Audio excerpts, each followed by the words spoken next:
সুপ্রিয় দর্শক শ্রোতা, ইসলামিক কালচার একাডেমি ভোরনিয়ার পক্ষ থেকে আমি আব্বাস আলী আপনাদের জানাই সালাম, আসসালামু আলাইকুম। এই পর্যায়ে পবিত্র কুরআন হাদিসের আলোকে তাফসীর পেশ করছেন আলহাজ মাওলানা নূর মোহাম্মদ শেখ, বর্ধমান, গুজরাট, ভারত।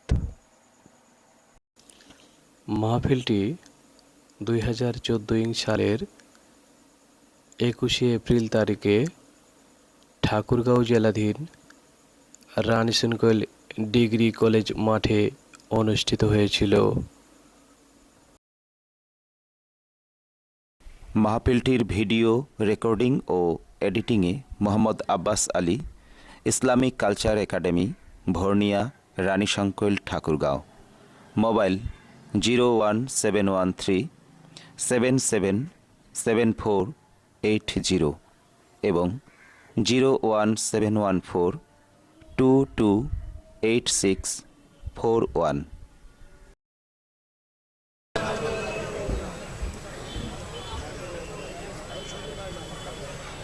الحمد لله نحمده ونستعينه ونستغفره ونعوذ بالله من شرور أنفسنا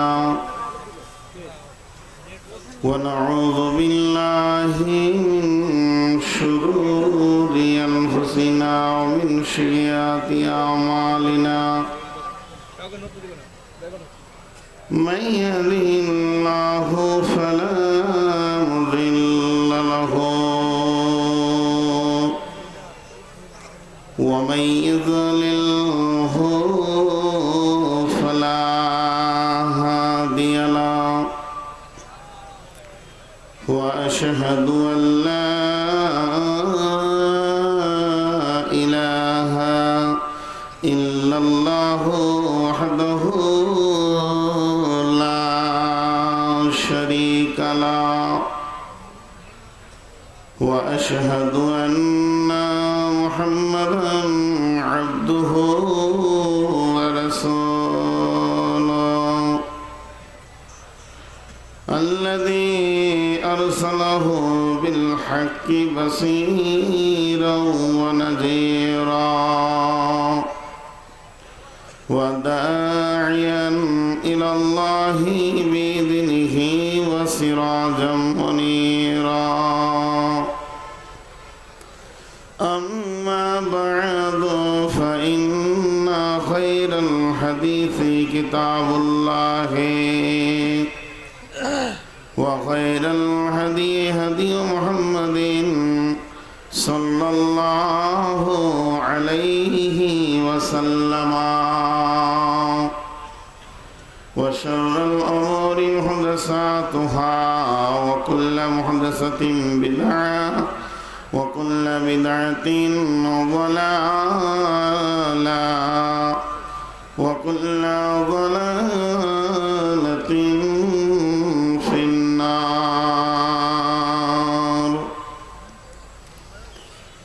فقد قال الله تبارك وتعالى في كلامه المجيد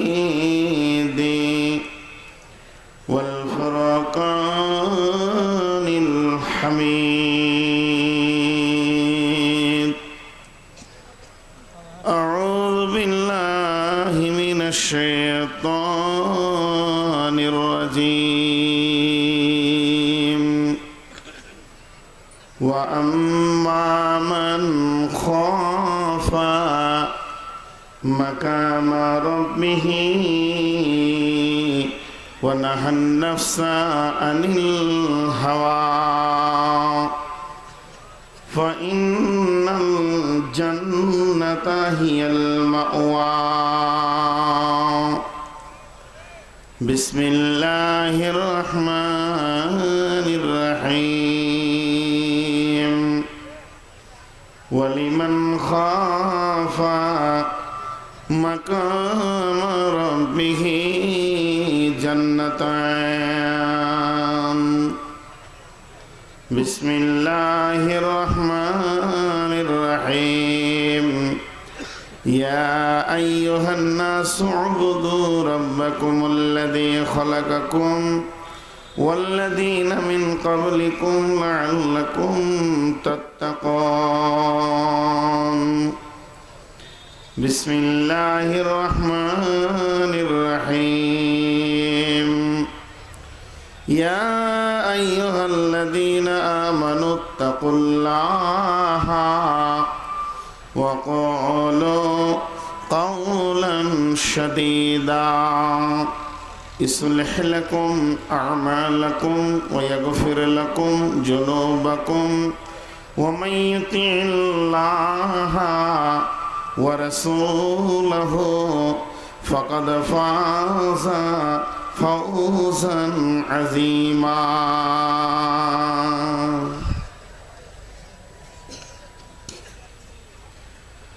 আমি মরে গেলে কাহারো শরণে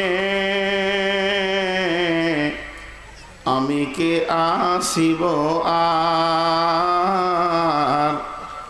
আমাকে ভাবিয়া অশ্রু ঝরাবে এমন বেদনা বুকে আছে কার আমি মরে গেলে কাহারো শরণে আমি কি আসিব আর আমাকে ভাবিয়া অশ্রু ঝরাবে এমন বেদনা বুকে আছে কার লোবার আশায় বেঁধে রাখে সকলে আঁচলে আপন জনে লোবার আশায় বেঁধে রাখে সকলে আঁচলে আপন জনে আজ আমাকে বিদায় জানালে কাল রাখিবে না আর মনে ভেবে নেই তারা দিতে পারিবে না কিছু আর আমাকে ভাবিয়া অশ্রু ঝরাবে এমন বেদনা বুকে আছে কার আমি মরে গেলে কাহার শরণে আমি কি আসিব আর আমাকে ভাবিয়া অশ্রু ঝরাবে এমন বেদনা বুকে আছে কার আশার যাওয়া যাওয়ার আশা আশার যাওয়া যাওয়ার আশা দুনিয়ার নীতি সমগ বন্ধুগণ আশার যাওয়া যাওয়ার আশা দুনিয়ার নীতি শোনগ বন্ধুগণ আজ আমি গেলে কাল তুমি যাবে নিস্তার নাই কোনক্ষণ যাত্রী লয়া খিয়া যায় আসে যাত্রী লয়া খিয়া যায় আসে কখনো এপার কখনো পার আমি মরে গেলে কাহার শরণে আমি কি আসিব আর আমাকে ভাবিয়া অশ্রু ঝরাবে এমন বেদনা বুকে আছে কার শ্রদ্ধেয় সুযোগ্য আপামর জনসাধারণের নির্বাচিত আজকের সদরের সভা অর্থাৎ সভার সভাপতি উপস্থিত সম্মানীয় অতিথিবৃন্দ আকাশের তারকা সাদৃশ্য উলামাবৃন্দ সামনে আমার মুরব্বিয়ানের সমাজ, দিনের সৈনিক যুবক ভাইয়েরা, ভবিষ্যৎ কচিকাচা, পর্দা নাসিনা মা ও খালারা, প্রশংসা, গণগান, স্তব, স্তুতি, ভালোবাসা, সাজদা, অহংকার, তকদির, হায়াত, মত, রুজি, সার্বভৌমত্ব, একচ্ছত্রের মালিকানা আল্লাহর। যিনি আমাদেরকে এখানে এনেছেন তিনি আল্লাহ, হায়াতের মালিক আল্লাহ, মতের মালিক আল্লাহ, রুজির মালিক আল্লাহ। যিনি যা করেন সবই ঠিক করেন তিনি আল্লাহ। যিনি বেআইব তিনি আল্লাহ। যিনি বিভিন্ন এলাকা, গোত্র, বংশ, জাতি, ধর্ম, বয়স, বর্ণ নির্বিশেষে একই প্যান্ডেলের তলায় আমাদেরকে এনেছেন, এর জন্য সেই মহান মুনিবের দরবারে একবার প্রাণ খুলে আমরা শুকরিয়া করে বলি আলহামদুলিল্লাহ।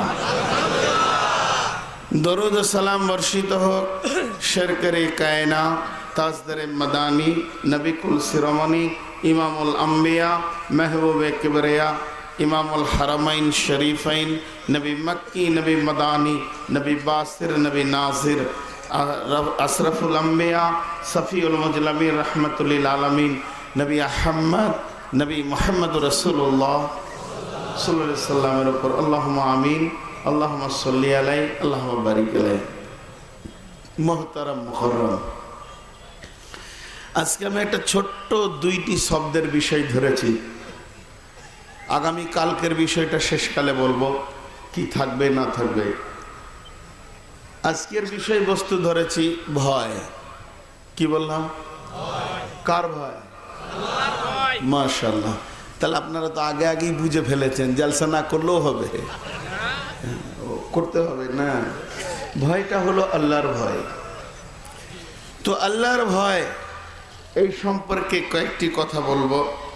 আমি নিয়ত করেছি যদি আমার মাবুদ আমাকে তৌফিক এনায়েত করেন তো ইনশাআল্লাহ এই কয়েকটি কথা আপনাদের সামনে বলবো। তবে আমার বক্তব্য শুরু করার আগে আমি দু একটি কথা বলছি। যারা দাঁড়িয়ে আছেন আল্লাহর রাস্তে বসে যান। মহিলারা আপনারা অন্তত মুখ খুলবেন না, মুখ বন্ধ থাকলেই কাজ হয়ে যাবে। তো আল্লাহর ভয় এ সম্পর্কে কোরআন কি বলছেন? ভয় কি কাজে লাগে? ভয় এমন একটা বিষয় যা মানুষকে কন্ট্রোল করা যায়। পৃথিবীর বুকে যতগুলি গণপ্রজাতন্ত্র দেশ আছে, আপনাদের দেশ গণপ্রজাতন্ত্র দেশ, আমাদের দেশ গণপ্রজাতন্ত্র দেশ, দুইটি মূলে দেশ চলে, একটা রাজতন্ত্র, একটা গণতন্ত্র। সমস্ত গণতন্ত্র দেশ চলছে ঠিকই আছে, যে যেমন মোডেপে, মিজাজে, বুদ্ধিতে, ব্রেন দিয়ে চালাচ্ছে। পৃথিবীর বুকে যতগুলো সমাজবিজ্ঞানী এসেছিলেন, আপনার কিনা মার্ক্সবাদ বলেন, গান্ধীবাদ বলেন, দাস ক্যাপিটাল বলেন, গীতাঞ্জলি বলেন, শরৎচন্দ্রের রচনাবলী বলেন, রবীন্দ্রনাথের গীতাঞ্জলি বলেন, সবাই চেয়েছে মানুষ মানুষ হয়ে যাক। কিন্তু তাদের চাওয়াটাই শেষ কথা নয়, আল্লাহকে চাইতে হবে, তবেই হবে। তো তাদের চাওয়ার ভিতরে অনেক কিছু ভুল থেকে গেছে, ঠিক থেকে গেছে। পৃথিবীর বুকে যতগুলো রাজনৈতিক দল আছে, যতগুলো সমাজনীতির দল আছে, যতগুলো বৈষয়িক দল আছে, আমরা যত রকম শ্রেণীর মানুষ আছি, আমাদের একটাই জিনিস আমরা খোঁজ করি, সেটা শান্তি চায়। প্রত্যেকটি পার্টি, রাজনৈতিক দলও বলে শান্তি চায়, মালওয়ালা বলে শান্তি চায়, গরিব বলে শান্তি চায়। তো শান্তি কেন নাই রে দুনিয়ায়? শান্তি গেল কোথায়? তাহলে শান্তি কি প্লেনে চড়ে বিদেশে পালিয়ে গেছে? বলে তাও না, শান্তি আছে। শান্তির জায়গাটা আল্লাহ বলে দিয়েছেন, হাইয়া আলাস সালাহ, হাইয়া আলাল ফালাহ। এসে মসজিদে নামাজ পড়ো, পরিপূর্ণ শান্তি নিয়ে বাড়ি যাও। তো আমরা সেখানে শান্তি বাদ দিয়ে অন্য জায়গায় খুঁজি আর কি। তো আমার দেশের এক কবি বলেছেন যে মুক্তার চেয়ে অনেক দামি কোরআন রাখিয়া নিজ ঘরে, শান্তির জন্য খুঁজে বেড়াও তুমি বাতিলের দ্বারে দ্বারে। তো এটা বড় দুঃখের বিষয়, যেখানে শান্তি নাই সেখানে শান্তি খুঁজি। তো আমি আজকে বক্তব্যের বিষয় কোনো রাজনৈতিক প্রেক্ষাপটে নাই। আমি যেটা বলতে চাইছি যে রাসূলুল্লাহ সাল্লাল্লাহু আলাইহি সাল্লাম কীভাবে চালিয়েছিলেন, সাহাবীদেরকে কিভাবে কন্ট্রোল করেছিলেন। কোথা মক্কার গদিতে বসে আছেন, পারস্যতে সেখানে ঠিক দুনিয়া চলছে। কোথা উমার মক্কার গদিতে বসে আছেন, আর ওখানে জেরুজালেমে একটা ওজনে কেউ কম নিতে পারছে না। সে কারণটা কি ছিল? কোনো সিবিআই ছিল না, কোনো আইবি ছিল না, কোনো আপনার কিনা তাদের পেছনে ডিআইবি ছিল না, তাদের পেছনে সিআইডি ছিল না। আল্লাহ রসুল তাদের দিলের ভিতরে আল্লাহর ভয় ভয়ে ছেড়ে দিয়েছিলেন, অতি কাজ হয়ে গেছে। তারা পৃথিবীর যে কোনো কোণে গেছেন, দাড়ি ধরার সময় ভেবে নিয়েছেন আমি না দেখলো, আমার খরিদ্দার না দেখলো, আমার আল্লাহ দেখছে। আর আমাদের দিলে আল্লাহর ভয় নাই, পুলিশের ভয় আছে। দাড়ি ধরার সময় দুই দিকে একবার দেখে নিলাম কেউ আছে কিনা, বলে কেউ নাই, দাও দাড়ি মেরে দাও। আমরা দাড়ি মারতে সহজ হয়ে গেছি। এর জন্যে এই দুটার মধ্যে পার্থক্য আছে। মানুষ নামে প্রাণীকে একমাত্র কন্ট্রোল করা যায় আল্লাহর ভয় ছাড়া, আদাস আর কোনো জিনিস দিয়ে পারা যায় না। তো আমি একটা ছোট্ট মতো উদাহরণ দিই। দুইটা ছেলেকে যমজ বাচ্চা একসঙ্গে হয়েছে, তো ওর আব্বা ইচ্ছা করলো আমার ছেলেগুলোকে জাদু শিখাবো। এটা কিন্তু কোরআন হাদিস নয়, উদাহরণ দিচ্ছি, গল্প মাত্র, মানুষের তৈরি। তো আমার ছেলেদেরকে জাদু শিখাবো, তো কোথায় শিখবো? বলে অমুক জায়গায় একটা ভালো ওস্তাদ আছে, উনি জাদু শিখান। দুইটা ছেলেকে নিয়ে গিয়ে ওর আব্বা বলল, হুজুর আমার এই ছেলে দুটোকে আপনার জাদুবিদ্যা শেখাতে হবে, ভর্তি নিতে হবে। তখন উনি বললেন যে ঠিক আছে আমি নিব, তো আমার তো অ্যাডমিশন টেস্ট করতে হবে। বলে করেন, অ্যাডমিশন পরীক্ষাটা করেন। তখন ওই দুই ছেলের হাতে দুটো আপেল দিল। আপেল দেওয়ার পর বলল, বাবু এই আপেল দুটাকে কেটে নিয়ে এসো, 2 পিস করে নিয়ে এসো, কিন্তু একটা শর্তে, এমন একটা জায়গায় 2 পিস করবে যেন কেউ দেখতে না পায়। তুমি যদি দেখতে পেয়ে যায় কেউ, তাহলে জানবে তুমি জাদু শিখতে পারবে না। দুইজনে বাড়ি ধরলো, বাড়িতে গিয়ে বাড়ির ভিতরে দুইজন দুটো রোমে ঢুকলো। রোমের ভিতরে ঢুকে একদম লেপ ঢাকা নিয়ে লেপের ভিতরে কলসিতে পানি, পানির ভিতরে হাত ভরে কাটছে, কেউ দেখেনি। এরা চলে আসলো দুইজনে আসার পর দুটি আপেলকে জমা দিল। একজন কেটে ফেলেছে, একজন কাটতে পারেনি। যে কাটলো ওকে জিজ্ঞেস করলো, ওস্তাদ কি করে তুই কাটলি? বলে হুজুর বাড়ির ভিতরে ঢুকেছি, বাড়ির দরজা লাগিয়েছি, জানালা লাগিয়েছি, পর্দা টেনেছি, খাটের নিচে ঢুকেছি, ওপরে নয়, লেপ ঢাকা নিয়েছি, হাঁড়ির ভিতরে পানি, তার ভিতরে অস্ত্র আর আপেল। কত ব্রেন! আরেকজনকে বললো তুই কাটতে পারলি না কেন? ও তখন ওখানে হাত ভরে বলছে, হুজুর ও যে কাজ করেছে আমি একই কাজ করেছি, কিন্তু যখনই আপেলের গায়ে আমার ছুরিটা গেল, আপনার একটা কথা আমার মনে পড়লো, কেউ যেন দেখতে না পায়। তো আমার দিল বলল কেউ না দেখলে আল্লাহ তো দেখছে, এই জন্যে কাটতে পারলাম না। আপনার শর্ত ছিল কেউ না দেখতে পায়, কিন্তু কেউ না দেখলে আল্লাহ দেখছে, এর জন্যে কাটতে পারলাম না। তো হুজুর বলছে তুই পারবি শিখতে, তুই পারবি। ও কেটে এনে সাকসেস হলো না, নন সাকসেস হলো, আর না কেটে উত্তীর্ণ হয়ে গেল, পাশ হলো। হযরতে আবু বকরকে নিয়ে যখন গারে সৌরে বিশ্বনবী ছিলেন, তখন আবু বকরকে কি বলেন? লা তাহজান ইন্নাল্লাহা মা'ানা। হে আবু বকর তুমি চিন্তা করো না, আমরা দুজন আছি। কারণ এটা তোমার চিন্তাটা ভুল, বরং আমরা 3 জন আছি, আমাদের 2 জনের মধ্যে কে আছে? তাহলে যার দিলে আল্লাহ থাকবে ওর সাহসটা কেমন হবে? সাহস অপর্যাপ্ত হবে, আবার দাড়ি মারতে গিয়ে ভয়ও হবে, ঘোষ খেতে গিয়ে ভয় হবে, হবে না? তো আল্লাহ রসুল সাহাবীদের দিলে ভরেছিলেন আল্লাহ, আল্লাহর ভয়, জাহান্নামের ভয়। ফেরেশতা আছে লিখছে জাহান্নামে পুড়তে হবে, কিতাব সত্য, নবী সত্য, ঈমানকে অ্যাপ্রোচ করে তারপরে আমলের লোড দিয়েছিলেন। এর জন্য সাহাবীদের জন্য আমল করতে আসান ছিল। আল্লাহ নবী মুআজ বিন জাবালকে বললেন, বিসমিল্লাহির রহমানির রহিম, ওয়ান মুআজ বিন জাবালিন রাদিয়াল্লাহু তাআলা আনহু قال আওসানি রাসূলুল্লাহ। মরা উম্মত না জীবিত উম্মত? আপনাদেরকে দেখে মনে হলো 80% মরে গেছেন। ওয়ান মুআজ বিন জাবালিন রাদিয়াল্লাহু তাআলা আনহু قال আওসানি রাসূলুল্লাহ সাল্লাল্লাহু আলাইহি ওয়াসাল্লাম বিআশরি কালিমাতিন। আর মুআজ বিন জাবাল বলছেন, যে সাহাবীটার হাদিস পড়লাম, সাহাবীটার মূল্য কত জানেন? এই সাহাবীটার গুরুত্ব কত? বিশ্ব নবী বলেছেন, কিয়ামতের মাঠে যত আলিম এক জায়গায় জমা হবে, সমস্ত আলিমের সর্দার করা হবে মুআজ বিন জাবালকে। এর হাতে থাকবে ঝান্ডা। সেই মুআজ বিন জাবাল বলছেন, বিশ্বনবী আমাকে 10টা কথা ওসিয়ত করলেন, আর 10টা কথার শেষ কথাটি বললেন, ওয়া আখিফুহুম ফিল্লাহ। মুআজ রে, পৃথিবীর যে কোনো কোণে তুমি থাকো না কেন, তোমার সঙ্গে একটা জিনিসকে নিয়ে যেও, আল্লাহর ভয়কে দিলে রাখিয়া। তোমার সমস্ত কাজ কন্ট্রোল হয়ে যাবে যদি তোমার দিলে আল্লাহর ভয় থাকে। হে মুআজ, তুমি আল্লাহর ভয়কে দিলের সঙ্গে রাখিও, এটা যেন তুমি ভুল করিও না। তো 10টা ওসিয়তের মধ্যে যদি এটা আমার বিষয়বস্তু নয়, আসলো কথাটা তাই বলে দিচ্ছি।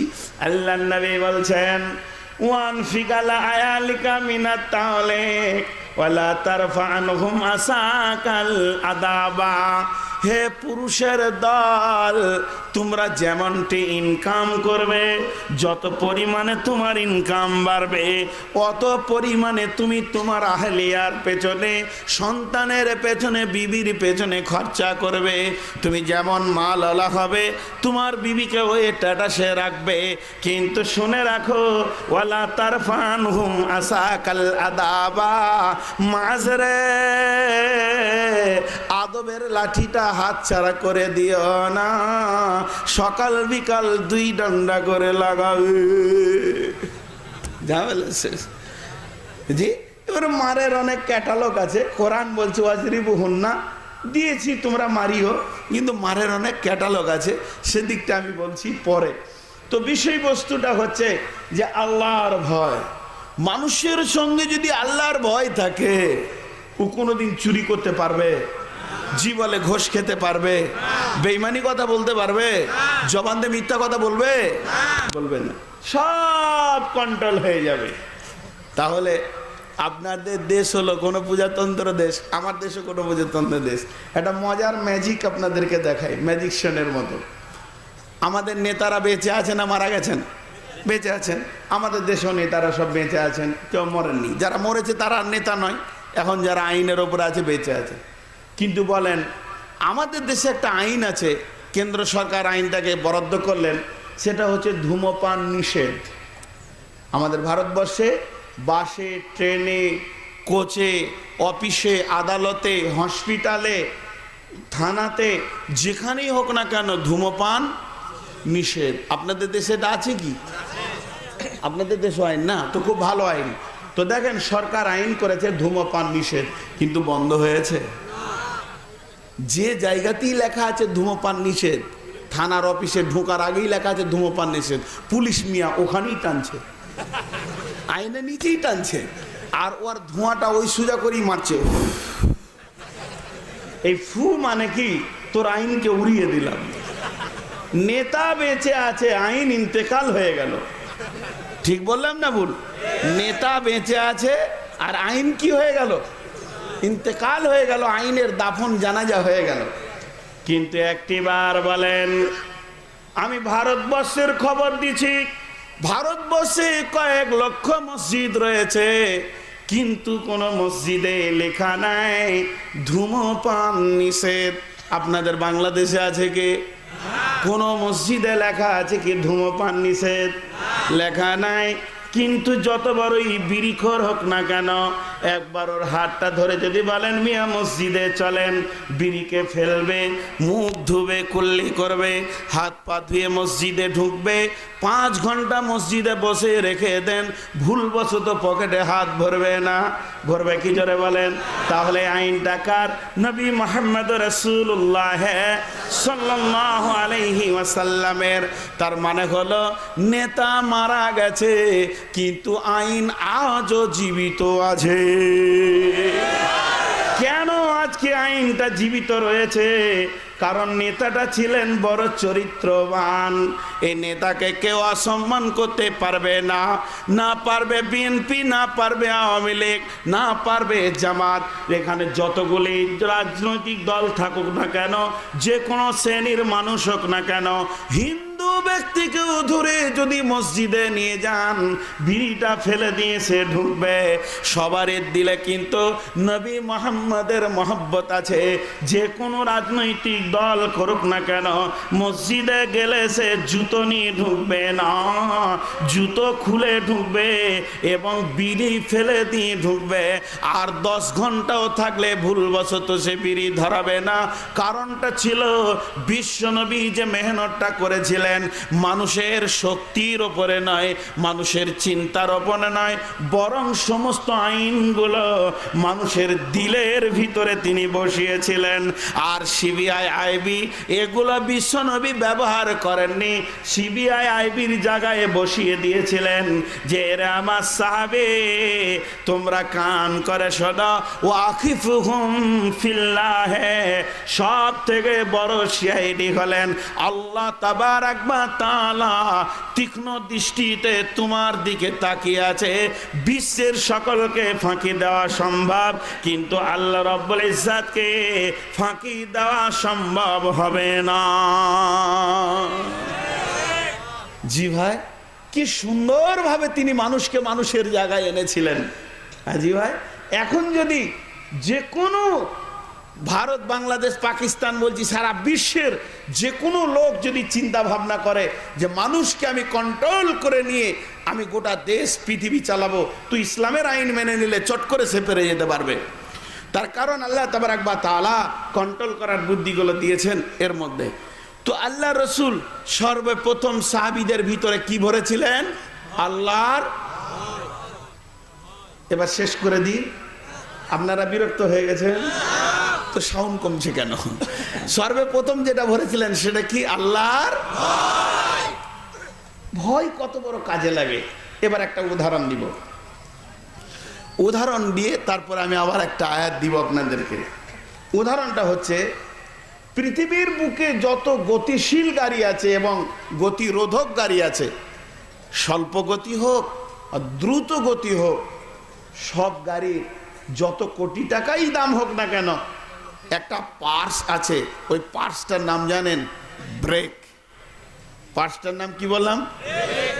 ব্রেক। যদি দ্রুতগতি গাড়ি, কোচটা বড় সুন্দর, খালি ব্রেকটা নাই, চাপার পর যখন ড্রাইভার বলবে ভাইয়া গাড়ি চলছে 120-এ, কিন্তু ব্রেক নামে পার্টসটা নাই, যাত্রীরা কি বলবে? খুশি হবে? নাউজুবিল্লাহ। যাত্রীরা বলবে এবার যাই কোথায়? হয় ঢাকা যাব, না কবরে যাব, না হসপিটালে যাব।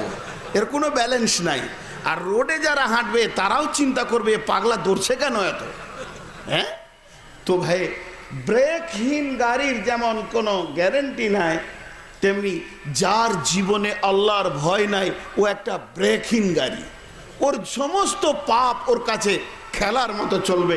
কোথায় অ্যাক্সিডেন্ট করবে, মা, বোন, স্ত্রী কোনো তারতম্য বুঝবে না, ভাষা জ্ঞান থাকবে না, উলামাকে কি বলতে হয়, সাধারণকে কি বলতে হয়, ডাক্তারকে, চেয়ারম্যানকে, একটা সম্মানীয় ব্যক্তিকে কি বলতে হয়, এ সম্পর্কের কোনো জ্ঞান নাই। যেহেতু ওর মধ্যে ব্রেকটা নাই, আল্লাহর ভয়টাই নাই, সমস্ত পাপে গিয়ে ও মারবে, ঢিস ঢাস করে মারবে। এবার মনে করেন নিউ একটা গাড়ি, মাইক্রো, আমাদের দেশে সব থেকে গতিশীল গাড়ি স্করপিও বের করেছে মারুতি সুজুকি কোম্পানি। ওর প্রথম পিক আপ দিলেই 50-60-এ উঠে যায়। তারপরে তো বাকিটা আছে। আমার এক রাতে 3টে জালসা, কারণ গাড়িটা চেঞ্জ করেছি এবছর, আপনাদের দোয়াতে নতুন গাড়ি নিলাম। আর ভারতে তো গাড়ি খুবই সস্তা, ধরেন আপনাদের এখানে মনে হয় 22 লক্ষ টাকা দাম, আমাদের ওখানে সেটা 8 লক্ষ টাকা দাম। তো ওই গাড়িটা নিয়েছি, সুইফট ডিজায়ার ভিডিআই, সব কিছু আছে গাড়ির মধ্যে, অনেক ফাংশন, আমি জানি না তাও ফাংশন, এত ফাংশন রয়েছে যে সেদিনে অবাক হলাম। আমার ড্রাইভার একটা ফাংশন বের করলো যে আপনি কোথায় যাবেন চাচা? বলে কেন? বলে আপনার গাড়িতে তার সিম্বল দেওয়া রয়েছে। শোরুমে দেখিয়ে দিল, আমি যাব বর্ধমান টু আহমেদাবাদ, প্রায় 3000 কিলোমিটার রাস্তা। বর্ধমান টু আমেদাবাদ, তারপরে ওটাকে ওখানে অপশন আসছে লিখেন বর্ধমান আমেদাবাদ, কম্পিউটারে লিখে ওটা ভরে দিলাম। ভরে দেওয়ার পর এবার ওটাকে অ্যাপ্রোচ করে দিলাম, সঙ্গে সঙ্গে একটা টিকটিক করে লাল আলো জ্বললো। এবার ওখান থেকে সাউন্ড আসছে, কথা বলছে আর কি কম্পিউটার, ড্রাইভার আপ ড্রাইভিং কিজিয়ে, গাড়ি চালান। গাড়ি চালাতে লাগলো, বর্ধমান থেকে আমেদাবাদ পর্যন্ত লাল লাল দাগ হয়ে গেল, ওখানে কম্পিউটার স্ক্রিনে উঠছে। গাড়িটা একটু ডান দিকে মারছে, তো সঙ্গে সঙ্গে বলছে আপনার রাস্তা গলতি হো রা হ্যায়, বাঁয়ে মোড়না চাইয়ে। গোটা রাস্তা বলে দেবে ও, কাউকে জিজ্ঞেস করতে হবে না। রাস্তা একটু ভুল হলেই বলছে হ্যান্ডেলটা ডান দিকে কেন, বাঁ দিকে ঘোরান। গোটা রাস্তা বলছে। মানে ভারতবর্ষে এমন কোনো কোণে যে গ্রামটা যাবেন, যার বাড়ি যাবেন, ওর দাগ নম্বর জানা থাকলে মেরে দিলে সেই দাগ নম্বর নিয়ে হাজির করে দেবে আপনাকে। তো আল্লাহ তাবারাক ওয়া তাআলা কত উন্নত মানের গাড়ি দিয়েছে, কিন্তু বলেন ওই গাড়িতে সব কিছু আছে, ব্রেকটা যদি না থাকে খুশি হবেন? খুশি হবেন না। বন্ধুরে আমার, ওই রকম একটি গতিশীল গাড়ি আপনাদের বিশ্ব রোডে ধরছে, ড্রাইভার ড্রাইভিং করছে, এমন সময় গাড়িটা ঝাঁকি দিয়ে দাঁড়িয়ে গেল 10 হাতের ভিতরে। বন্ধু, কত উন্নত মানের ব্রেক করেছে, 120-এ চললো 10 হাতের মধ্যে গাড়িটা দাঁড়িয়ে যাবে। 4 চাকার ডিস্ক ব্রেক মেরে দেবেন, গাড়ি পাল্টি হবে না, সাইড দিয়ে যাবে না, ওখানেই জার্কিং করবে, হাইড্রোলিক করবে, দাঁড়িয়ে যাবে। গাড়ি দাঁড়িয়ে গেল, আপনি ড্রাইভারকে বললেন কি হলো রে, গাড়িটা তুই ব্রেক করলি কেন?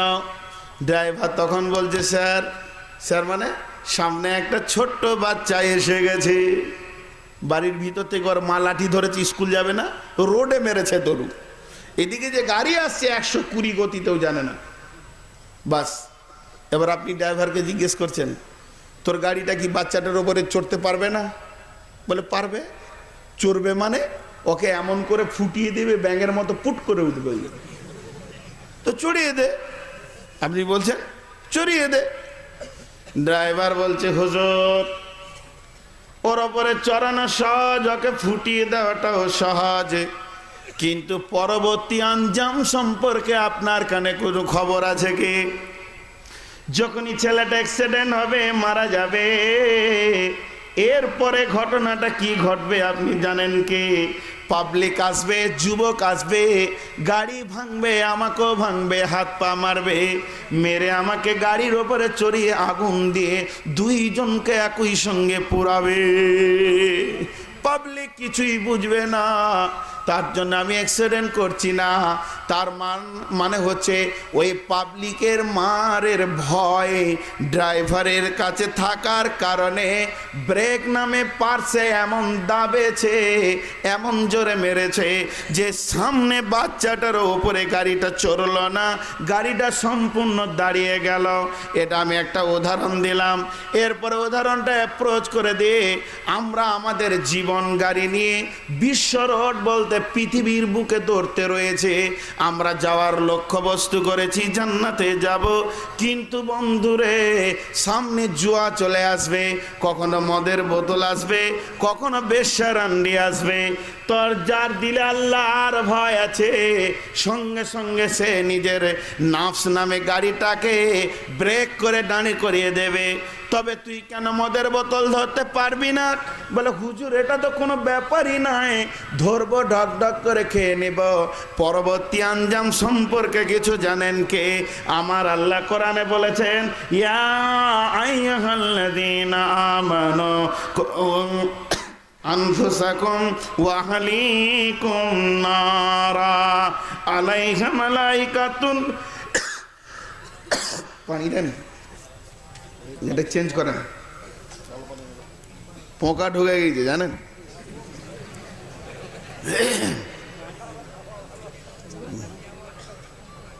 আল্লাহু আকবার, খুব কষ্ট, পোকা ঢুকলেই কষ্ট। ইয়া আল্লাহ।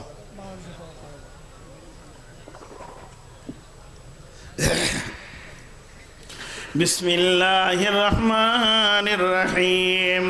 ইয়া আইয়ুহাল্লাযীনা আমানু কু আনফুসাকুম ওয়া আহলিকুম নারা আলাইহা মালাইকাতুন গিলাদুন শিদাদুন লা ইয়াসুনাল্লাহা মা আমারাহুম ওয়া ইয়াফআলুনা মা ইউমারুন।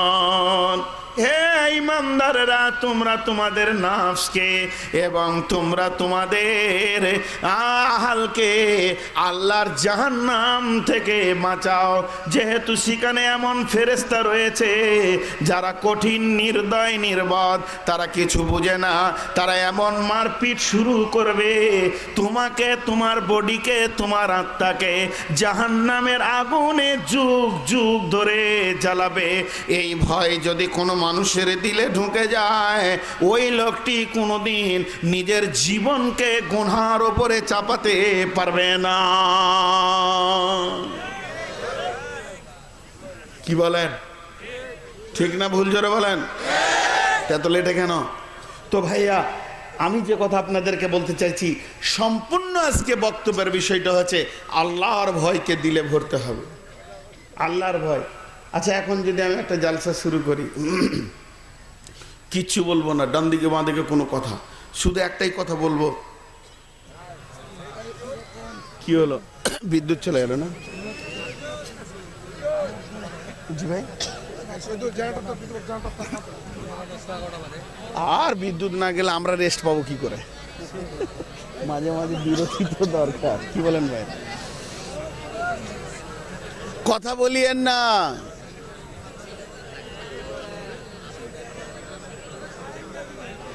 আমাদের তো পরশু ভোট, 24 তারিখে, আজকে 21।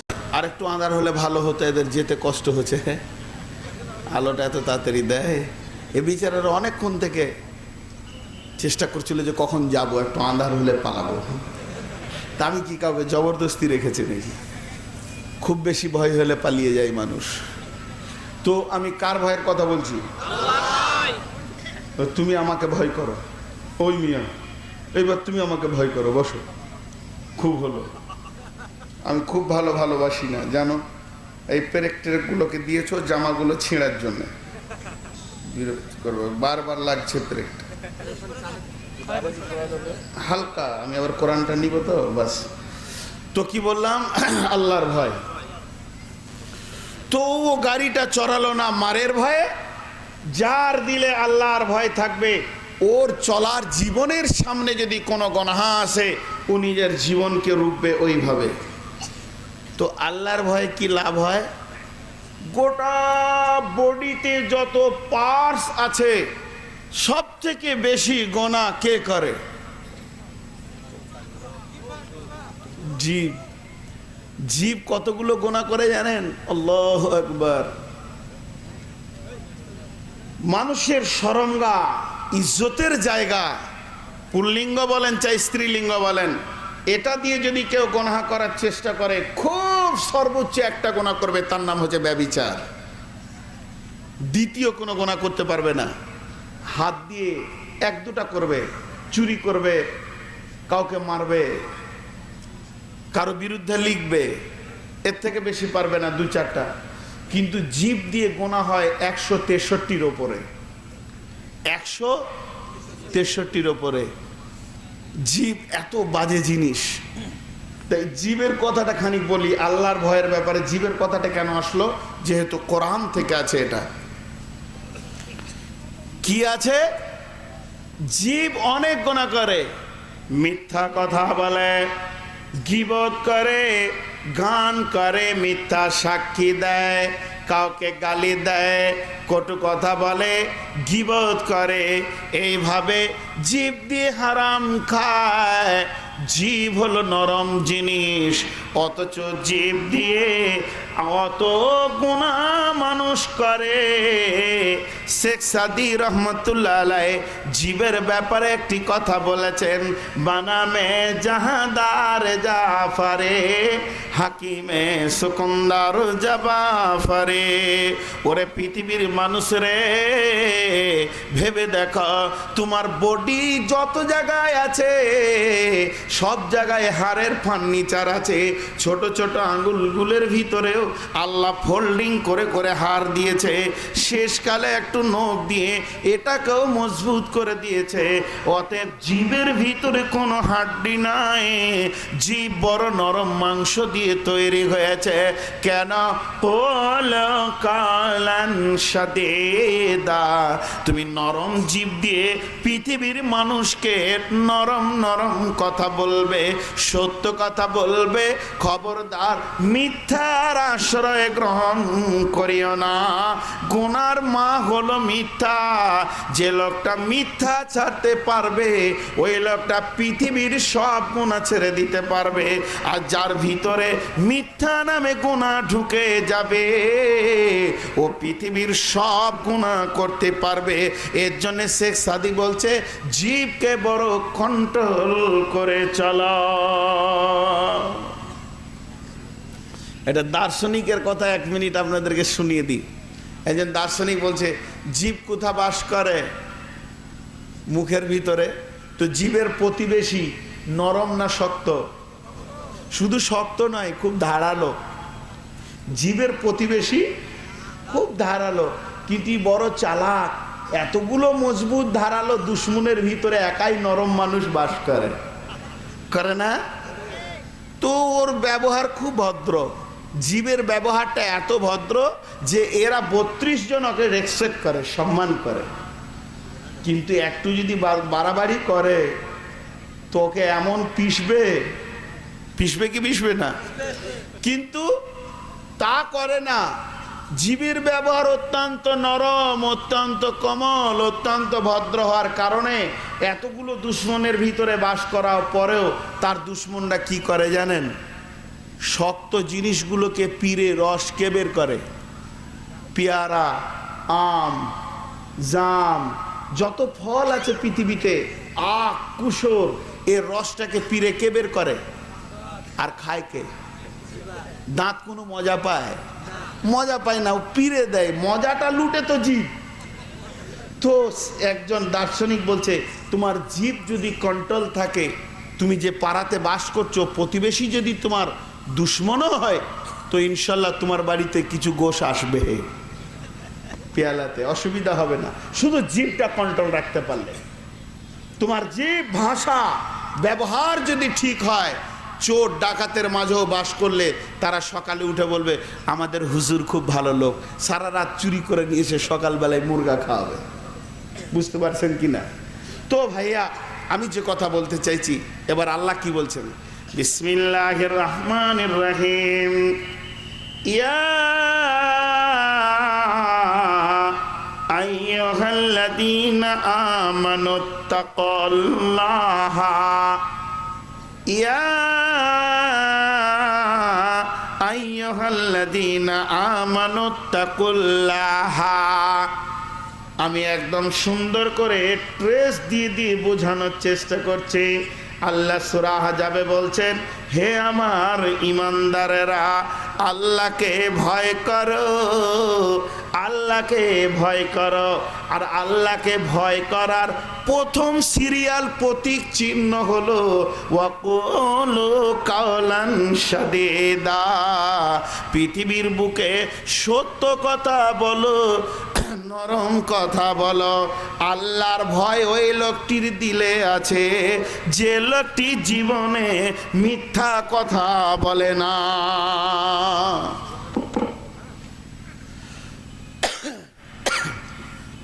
আমি এখন আসলাম পীরগঞ্জ থেকে। এবার আমাকে ভাইয়া, সাবেক চেয়ারম্যান ভাইয়া জিজ্ঞেস করছেন যে কোথা থেকে আসলেন। তো আমি মিথ্যা কথা বলার নিয়ত করেছি, বুঝলেন, যে বলবো ঠাকুরগাঁও থেকে আসলাম। এটা আমি নিয়ত করে আসছি, জুনাকে আমি বলবো ঠাকুরগাঁও থেকে আসলাম। এবার ওনার ফেসে যখন এসে হাজির হলাম, উনি বলেন আসসালামু আলাইকুম। ওয়ালাইকুম আসসালাম। ভাই কোথা থেকে আসছেন? পীরগঞ্জ। তার মানে ঠাকুরগাঁও বলতে যাচ্ছিলাম, কিন্তু আমার আল্লাহ ভয়টা যখন আমার দিলে এলো, আল্লাহ বলেছেন আমাকে ভয় করে সত্য কথা বলো। ইনাকে আমি এই ভয়টা করিনি। ইনাকে যদি ঠাকুরগাঁও বলি, ইনি তো আলেমুল গায়েব নন, ইনারাও আলেমুল গায়েব নন যে আমি কোথা ছিলাম কি করছিলাম এ সম্পর্কে ইনারা জানবেন, জানার কোনো ক্ষমতা নাই। কিন্তু আমার আল্লাহর ভয় আমার জিভকে কন্ট্রোল করে দিল। এরপরে একটা হাদিস আপনাদেরকে শোনায়। কোরআনের আয়াতটা অর্ধেক রাখলাম, আর অর্ধেক তরজমা বাকি থাকলো। একজন সাহাবী এসে বলছেন, নবীজি গো, আমি ব্যভিচার করে, আমি চুরি করে, আমি আরো গুনাহ করে, মদ খাই, আমি মিথ্যা কথা বলে, আমার দ্বারা বেশ কিছু কাবিরা গুনাহ আছে, আমি সেগুলো দিবারাত্রি চালিয়ে যায়। দয়ার নবী গো, আমি কেমন করে দিনের মধ্যে আসব, আপনি আমাকে অন্তত একটা সুপরামর্শ দেন। নবীজি বললেন, তুমি যত গুনাহ করো না কেন, তুমি ধীরে আসতে চাইছো, তবে আমার কাছে তুমি একটা ওয়াদা করো যে সব গুনাহ বাদ দিয়ে সর্বপ্রথম মিথ্যা কথাটা ছাড়বো। হুজুর, ওয়াদা করলাম আজ থেকে মিথ্যাটা বলবো না, আজ থেকে আমি মিথ্যাটা বলবো না। বলে যাও, এবার তুমি প্রতিদিন আমাকে দেখা করিও। সন্ধ্যার সময় এসছে, আজ মদ খেয়েছো? জি। বলেছে মিথ্যা বলবো না, ওইটাই ঠিক রেখেছে। আজকে চুরি করেছিলে? জি করেছিলাম। যাও, আবার কালকে আসিও। পরের দিন আসলো, চুরি করেছো? জি। আর মদ খেয়েছো, শরাব পান করেছো? জি। আবার কাল আসিও, যাও। আবার পাঠিয়ে দিল। পরের দিনও মনে মনে ভাবছে, প্রতিদিন আর কত বলবো জি জি, একটা তো ছাড়ি না, কবে বলবো? হুজুর তো অপেক্ষায় আছে যে আমি না কবে বলি, তো যাক আজকে চুরি করাটা ছাড়ি। পরের দিন গেল, শরাব পান করেছো? জি। চুরি করিনি। একটা গেল, গেল না? জি ভাই, একটা গেল কি গেল না? হ্যাঁ। তো আমাদের ওখানে আসানসোল বলে একটা থানা আছে, আসানসোল থানাটাই হচ্ছে কবি নজরুলের মানে থানা। তো ওখানকার বড়বাবু রসুলের হাদিসটা একবার কাজে লাগিয়েছিল। এক চোরকে ধরে খুব মেরেছে। তুই কেন চুরি করলি? বলে স্যার অভাবে। বলে প্রতিদিন সকালে আমার কাছে 100 টাকা করে নিয়ে যাবি, যা, কিন্তু তোকে সত্য কথা বলতে হবে।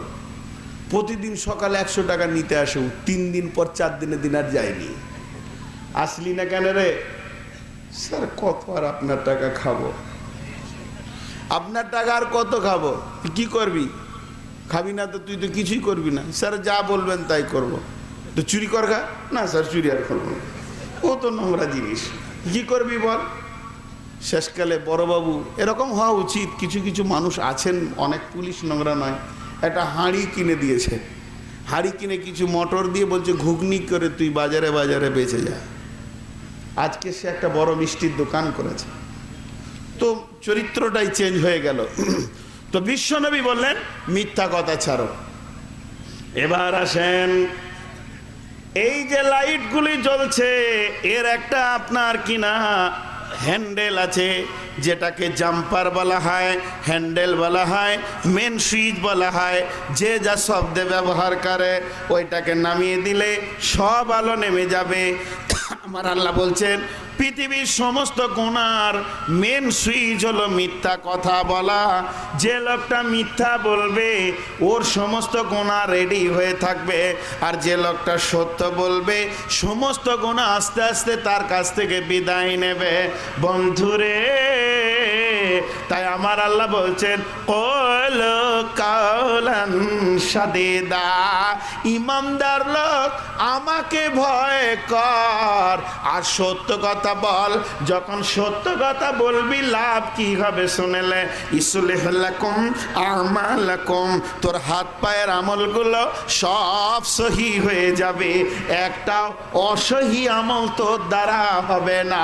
জবান কন্ট্রোল হলে তোর গোটা বডির হাত পা দিয়ে আমল যা করবে, ইসলিহ লাকুম আমালাকুম ওয়া ইয়াগফির লাকুম যুনুবাকুম, তোর যখন হাত পায়ের আমলগুলো সহি হবে আমি আল্লাহ তোকে কি উপহার দিব শুনেলে, ওয়া ইয়াগফির লাকুম যুনুবাকুম, পৃথিবীতে যত গুনাহ তুই করেছিস যেদিন থেকে আল্লাহর ভয়ে সত্য কথা বলবে সেদিন থেকে তোর জীবনের গুনাহগুলোকে আমি আল্লাহ ক্ষমা করে দিব।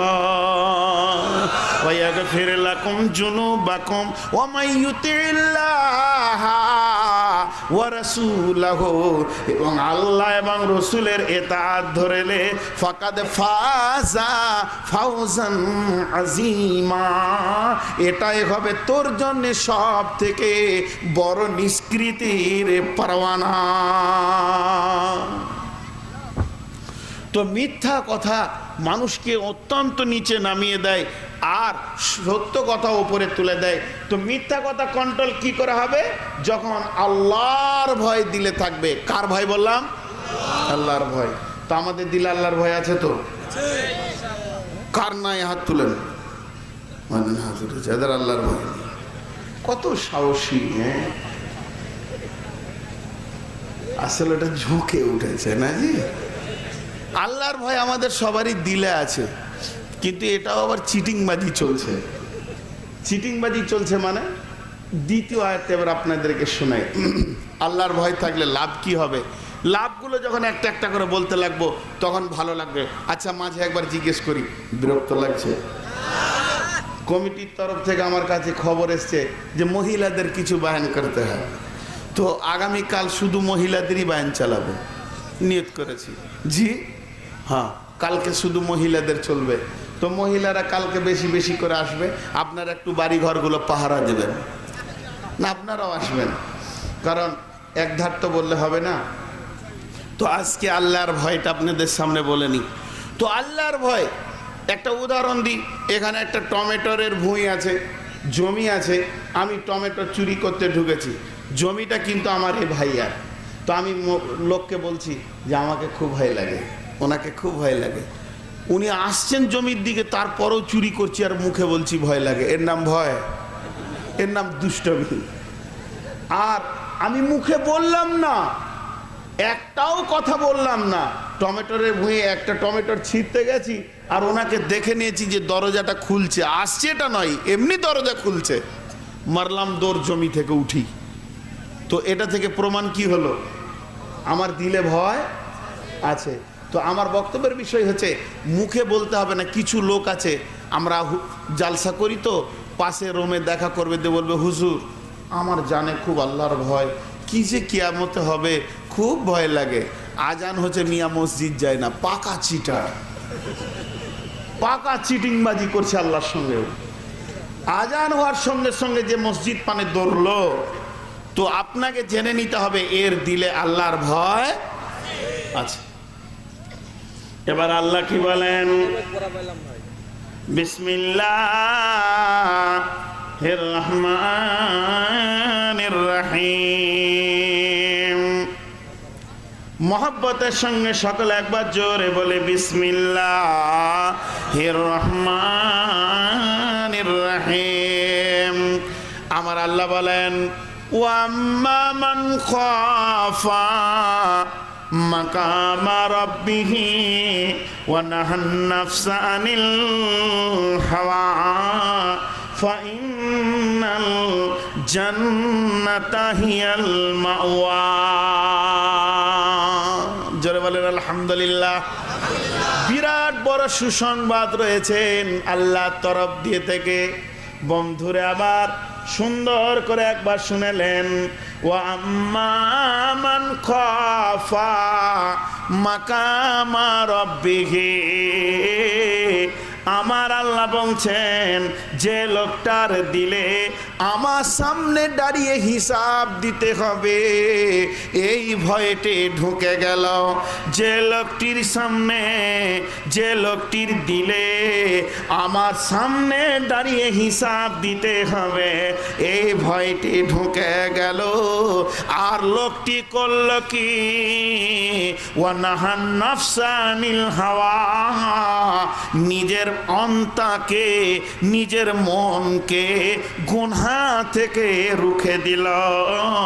তো আমার আল্লাহ বলছে, শুনেলে রে আমার বান্দা, পৃথিবীর কোন মুফতির কাছে যেতে হবে না, আমি সরাসরি বলছি ওই লোকটা লাভ কি করলো, ফাইনাল জান্নাতা হিয়াল মাওয়া, আমি আল্লাহ ওই লোকটার নামে আমার জান্নাতকে চিরদিনের ঠিকানা বানালাম।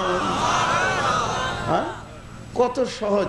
আল্লাহর ভয় হলো দিলে, রুকলো গুনাহ থেকে নিজেকে, আল্লাহ বলছে তোমার ঠিকানা জান্নাত। ওর ঠিকানা কোথায়? একটা না দুটা? দুইটা। আল্লাহর ভয়ে যে দুনিয়া করবে ও কয়টা জান্নাত পাবে? দুইটা। কোরআনে আছে, বিসমিল্লাহির রহমানির রহিম, ওয়ালিমান খাফা মাকামা রাব্বিহি জান্নাতান। আমার আল্লাহ বলেন, আমার ভয়ে ভীত হয়ে যে দুনিয়া করলো, আমি আল্লাহ ওই লোকটির জন্যে দুইখানা জান্নাত রেখেছি। কত সহজ সহজ কথা এগুলো। বড় তফসির মুফাসসিরদের কাছে যেতে হবে না, সহজ করে কোরআন শুনলেই পেয়ে যাব। তো আমাদের দিলে মানুষ এত গুনাহ করছে, তার কারণটা কি? ওর কাছে কি নাই? অভাবটা কি? জোরে বলেন, আল্লাহর ভয়। আর আল্লাহর ভয় যখনই ঢুকে যাবে, সমস্ত গুনার লিক মরে যাবে। আল্লাহর ভয় এমন জিনিস। মায়েরা বোনেরা আমার, একটা ঘটনা আপনাদের সামনে পেশ করে। ঘটনাটা হলো, একটি মহিলা বিশ্ব নবীর কাছে আসলেন। আসার পর বলছেন, দয়ার নবী গো, আপনি কি কম দামে ভিডিও এবং পাবলিসিটি ভাড়া খুঁজছেন? তাহলে যোগাযোগ করুন Mohammad Abbas Ali, Islamic culture academy, Bhorniya, Ranisankail, Thakurgaon. Mobile 01713777480 এবং 01714228641।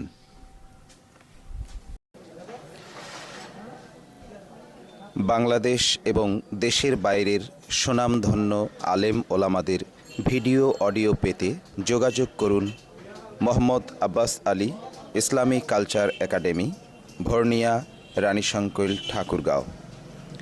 মোবাইল 01713777480 অথবা 01712286441।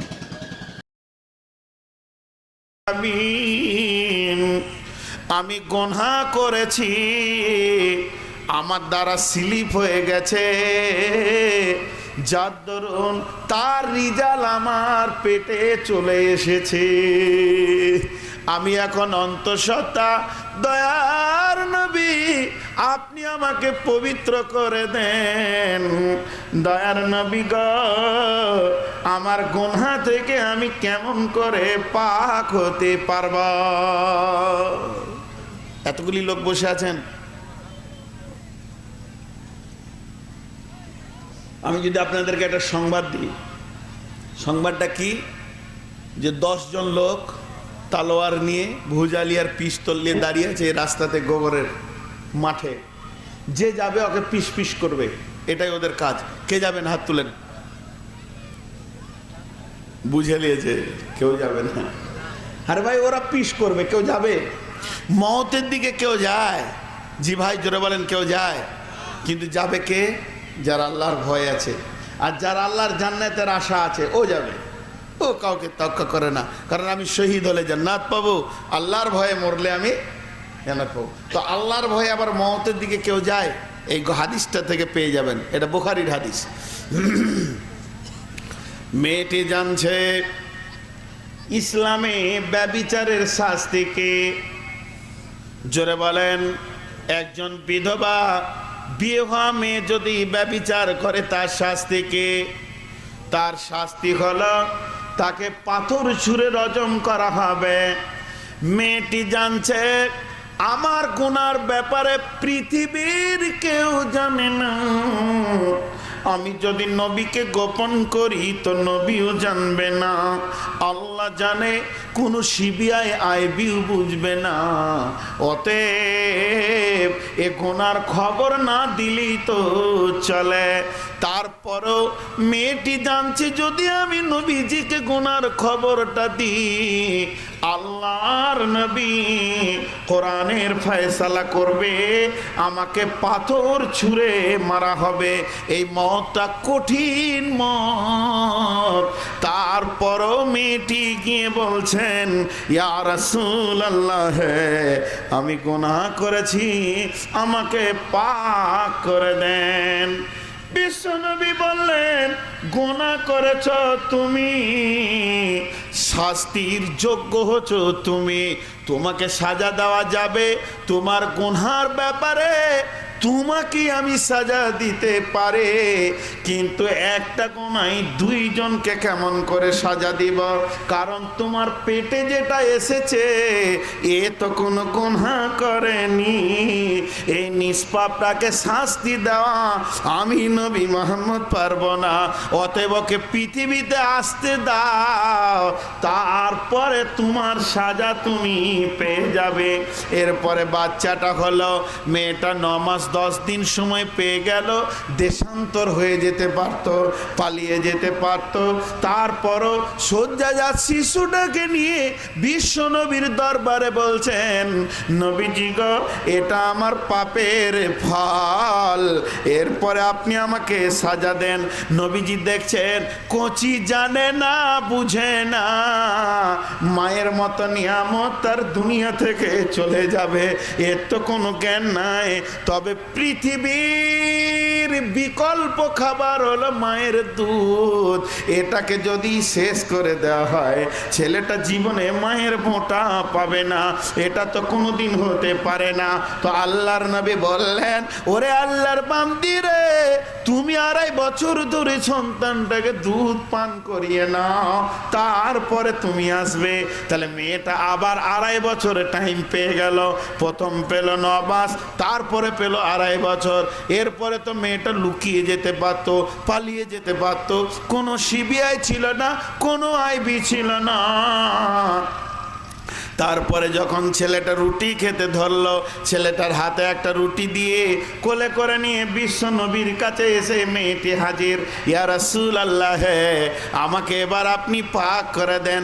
আল্লাহর নবী সন্তানটা নিলেন, এরপরে ছেলেগুলো সাহাবীদেরকে বললেন যাও একে পাহাড়ের ধারে নিয়ে গিয়ে তোমরা শরীয়তের মতে রজম করে দাও। এরপরে মেয়েটিকে পাথর ছোড়া শুরু হলো, একটার পর একটি পাথর মেয়েটির দিকে যেতে শুরু করেছে, আর রক্তাক্ত অবস্থায় মেয়েটি রয়েছে। এমন সময় একটা সাহাবী তাড়াতাড়ি করে পাথর ধরতে গিয়ে একটা উটের হাড়কে ধরে মেয়েটিকে যখনই মেরেছে, মেয়েটির বুকে গিয়ে হাড়টা লাগার সঙ্গে সঙ্গে ফ্রিঙ্কি ধরে রক্ত এসে ওই সাহাবীটার কাপড়ে লেগে গেছে। মেয়েটা পৃথিবী থেকে চলে গেল, জান্নাতি হয়ে গেল।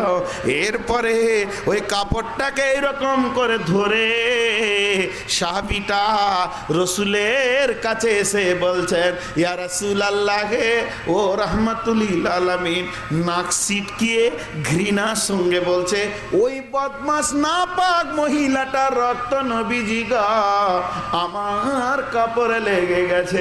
এ কথা যেই বলা নবীজির চেহারা চেঞ্জ হয়ে গেল। কি বললে তুমি? খবরদার এ কথা বলবে না। জানো মেয়েটি কত দামি, মেয়েটি কত পবিত্র, মেয়েটি কত পাক, মেয়েটির তওবাটা কত মূল্য তুমি জানো কি?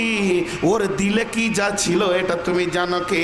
ওই মেয়েটি বন্ধু, ওরে আমার সাহাবী, ওর কাছে একটা দাঁড়ির দুইটা পাল্লা ছিল। এক পাল্লাতে জাহান্নামের ভয়, আল্লাহর ভয়কে রেখেছে, আর এক পাল্লাতে দুনিয়ার মারের ভয়কে রেখেছে। তারপরে ইমানের কাঁটাতে ও দেখেছে দুনিয়ার শাস্তি একবার হয়ে যাবে, শেষ, মরে যাব, কিন্তু জাহান্নামে গেলে কতদিন জ্বলবো তা জানি না। আল্লাহর ভয় ওকে বারবার ধাক্কা দিয়ে আমার কাছে এনেছে। এটা কোনো আইবি আনেনি, কোনো পুলিশ আনেনি। তাহলে ওর দিলে কত আল্লাহর ভয় ছিল যে আল্লাহর জাহান্নামের ভয়ে দুনিয়ার শাস্তিকে গ্রহণ করে নিয়েছে। ওই মেয়েটার তওবাটার মূল্যটা শুনে নাও।